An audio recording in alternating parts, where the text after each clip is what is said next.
नमस्कार सर्वांचं परत एकदा सवेरा लाईव्ह इंडिया न्यूज चॅनलमध्ये हार्दिक हार्दिक स्वागत। कापडणे गावात माकडांनी घातला हौदोस, घराच्या जिन्याची झाली पडझड।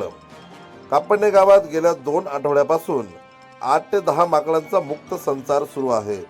सदर माकड कोणाच्याही धाब्यावर जाऊन पडलेल्या वस्तूंची नासधूस करत आहेत। आज प्रत्यक्ष दरवाजा चौक येथील भानुदास नागो पाटील या गृहस्थांच्या घरावर 8 ते 10 माकडांनी झाडावरून एकत्र त्यांच्या जिन्यावर उडी घेतल्याने त्यांचा संपूर्ण जिना पडला आहे। त्याच्यामुळे सामान्य नागरिकांचे मोठ्या प्रमाणात नुकसान झाले आहे।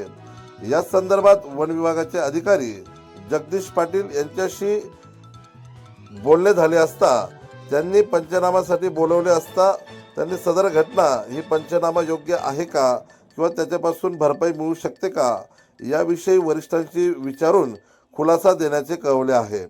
गावात माकडांचा मुक्त वावर असल्या कारणाने मुलांमध्ये भीतीचे वातावरण निर्माण झाले आहे व काही मुलांना आनंदही होत आहे। सदर माकडं गावात असणारे फळझाडं एका फटक्यात त्याच्यावरची फळं खाऊन टाकत आहेत। आता त्यांना खाण्यासाठी बऱ्याचशा गोष्टी आहेत, पण कालांतराने या गोष्टी संपल्यानंतर या माकडांनी माणसांवर हल्ला चढवला तर याला जबाबदार कोण असा देखील प्रश्न या घटनेमुळे उपस्थित झाला आहे। तरी वन विभागाच्या अधिकाऱ्यांनी यांचा योग्य तो बंदोबस्त करावा अशी गावकऱ्यांतर्फे मागणी होत आहे।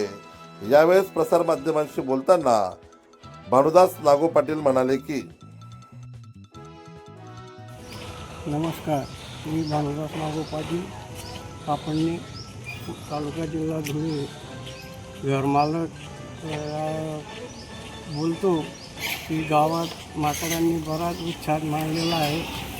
माझ्या घराची जिन्याची भिंत 5-7 माकडांनी फाडून टाकली।